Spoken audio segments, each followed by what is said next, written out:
اول ټیم کې خو به خلک داسې وو چې ته به ورغې ده به وایې ما ورته ویل بهی په دغه باندې یو کار نه چلېږي ژوند خو کول غواړي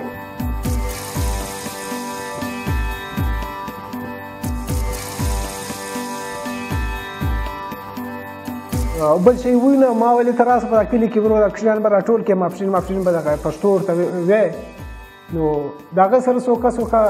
پښتو مو ورته ویله زما ماته ګوډه پښتو چې هغه ما د ملي هنداره څه زده کړې وه السلام علیکم وعلیکم السلام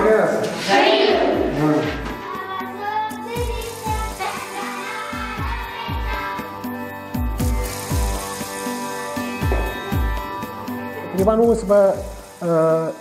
14 کاله کېږي چې ما د سکول راچلولی دی او 60 کال چې د ماته دا کمره په 14 کاله کې دا یوه کمره را پیدا سوه او دا نوي ګورمنټ راکړه